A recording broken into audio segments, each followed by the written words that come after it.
আজকের এই ক্লাসে আমরা যেটি শিখবো সেটি হলো অ্যাডজেক্টিভ ফ্রেজ। আমরা গত ক্লাসে শিখেছিলাম নাউন ফ্রেজ, আজকে আমরা শিখবো অ্যাডজেক্টিভ ফ্রেজ। এখন এই অ্যাডজেক্টিভ ফ্রেজ কিন্তু খুবই সহজ একটা জিনিস, ঠিক আছে, খুবই সহজ একটা জিনিস অ্যাডজেক্টিভ ফ্রেজ। জাস্ট দুই তিনটা কথা মাথায় রাখলে আমরা অ্যাডজেক্টিভ ফ্রেজ আনসার করতে পারবো। তো চলো আমরা কথা না বাড়িয়ে এই ক্লাসটি শুরু করি। দেখো, প্রথমে জানতে হবে অ্যাডজেক্টিভ ফ্রেজ আসলে চেনার উপায়টা কি, ঠিক আছে। এখানে কয়েকটা তিনটা পয়েন্ট আছে, তিনটা পয়েন্টে মনে রাখলে আসলে বিষয়টা ক্লিয়ার হয়ে যায়।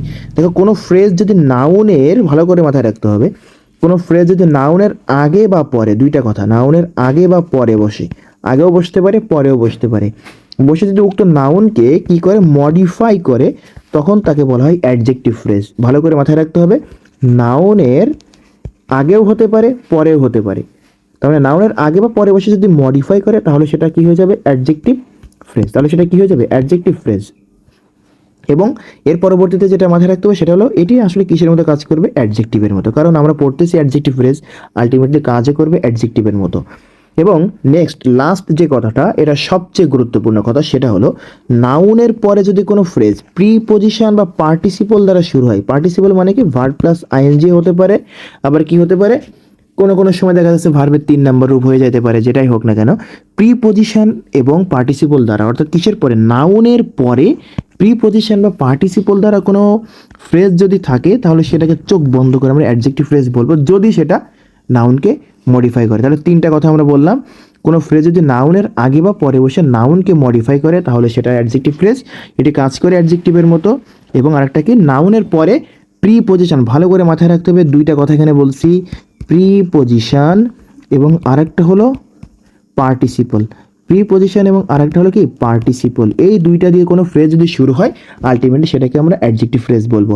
এবার আমরা একটা এক্সাম্পল দেখি, এক্সাম্পল দেখলে বিষয়টা একদম পুরো পানি পানি হয়ে যাবে, ঠিক আছে। দেখো, এক্সাম্পল বলতেছে, a women with a veil over her body approached to doctor. খেয়াল করে দেখো, এ উইমেন, এটা আমার নাউন, রাইট, এটা ডিটারমিনের পরে হয়েছে নাউন, নাউনের পরে দেখো প্রিপজিশন দিয়ে শুরু হয়েছে একটা জিনিস, পরবর্তীতে এই যে জিনিসটা, এটা খেয়াল করে দেখো, এটা আমার এই উইমেনকে মডিফাই করতেছে। যখন উইমেনকে মডিফাই করতেছে আলটিমেটলি এটা আমার কি, অ্যাডজেক্টিভ ফ্রেজ। এটা আমার কি, অ্যাডজেক্টিভ ফ্রেজ। আশা করি বুঝতে পারছো। এবার দেখো, the people in the room stood up to greet him. খেয়াল করো, দি পিপল, এটাও আমার নাউন। ইন দ্য রুম, খেয়াল করো, the people in the room stood up to greet him, মানে এই যে লোকজনের, দেখো একটা অবস্থা প্রকাশ করতেছে না, ইন দি রুম। আমরা কি জানি অ্যাডজেক্টিভ কিসের মতো কাজ করে, যখন অ্যাডজেক্টিভ কাকে বলে, নাউন বা প্রোনাউনের দোষ গুণ অবস্থা যখন প্রকাশ করে। তাছাড়া আরও একটা জিনিস খেয়াল করে দেখো, দি পিপলের পরে ইন বা প্রিপজিশন দিয়ে শুরু হয়েছে, কি দিয়ে, প্রিপজিশন দিয়ে। একটু আগে আমি দেখলাম প্রিপজিশন দিয়ে যদি কোনো ফ্রেজ শুরু হয় নাউনের পরে সেটাকে আমরা অ্যাডজেক্টিভ ফ্রেজ বলতেছি, এটা একটা অ্যাডজেক্টিভ ফ্রেজ। খেয়াল করে দেখো, Hasan is a man of letters. ভালো করে দেখো, এই ম্যানটা হলো নাউন, ম্যানের পরে অফ লেটার শুরু হয়েছে, তাহলে ম্যানের পরে প্রিপজিশন প্লাস অন্য একটা ফ্রেজ, মানে ফ্রেজটা শুরু হয়েছে প্রিপজিশন দিয়ে, যেটা নাউনের পরে আছে, আলটিমেটলি এটা কি জিনিস, অ্যাডজেক্টিভ ফ্রেজ। সেম জিনিসটা আমি একটুখানি মুছে দিলাম একটু তোমাদের বোঝানোর জন্য। খেয়াল করো, এই সেম জিনিসটা যদি আমি একটা জিনিস করতাম, টোটাল যদি আমি এই ম্যান অফ লেটার আবার বলতাম, তাহলে কিন্তু কেস উল্টো হয়ে যেত, তখন কেস কিন্তু হয়ে যেত নাউন ফ্রেজ, তখন হয়ে যেত কি, নাউন ফ্রেজ। তোমরা যারা আগের ক্লাসটা করছো তারা কিন্তু এটা বুঝবা, কারণ নাউন ফ্রেজ হতে গেলে প্রথমে একটা নাউন, দেখো লেটার একটা নাউন, মাঝখানে প্রিপজিশন, এই স্ট্রাকচারটা হলো নাউন ফ্রেজের। কিন্তু আমার এইখানে বলতেছে না, আমার এইখানে বলতেছে শুধুমাত্র এই অফ লেটার্স, যেটা ম্যানের পরে রয়েছে, প্রিপজিশন দিয়ে শুরু হয়েছে, আমরা একটু আগে পড়লাম। নাউনের পরে প্রিপজিশন বা পার্টিসিপল দিয়ে শুরু কোনো ফ্রেজ থাকলে সেটাকে কি বলা হয়, অ্যাডজেক্টিভ ফ্রেজ। যদি পুরোটা বলতো তাহলে হয়ে যেত নাউন ফ্রেজ, কারণ ডিটারমিনারের পরে দেখো আছে। আরও একটা কথা হলো, ম্যান একটা নাউন, লেটার একটা নাউন, মাঝখানে প্রিপজিশন, দুই পাশে দুইটা নাউন, মাঝখানে প্রিপজিশন থাকলে সেটা হয়ে যায় নাউন ফ্রেজ। যেহেতু আমার এটা বলে নাই, আমার শুধু অফ লেটার্স বলছে যেটা ম্যানের পরে, দ্যাটস এটা আমার অ্যাডজেক্টিভ ফ্রেজ। এইভাবে পড়লে তুমি এখান থেকে যে প্রশ্ন আসো সেটা তুমি আনসার করতে পারবা।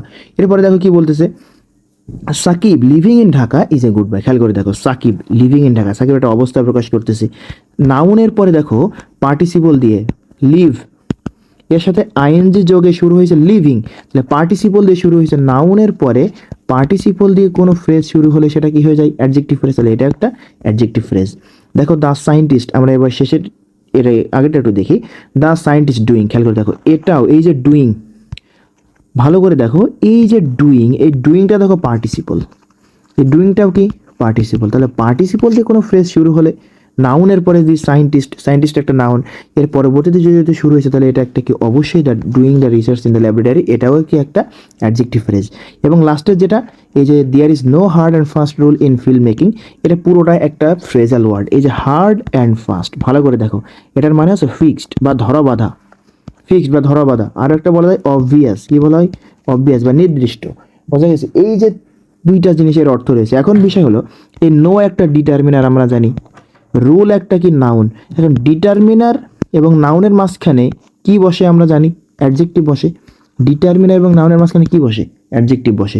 তাহলে যদি ডিটারমিনার আছে, এ পাশে নাউন আছে, মাঝখানে হার্ড অ্যান্ড ফাস্ট আন্ডারলাইনকৃত অংশ, এটা অবশ্যই অ্যাডজেক্টিভের মতো কাজ করবে।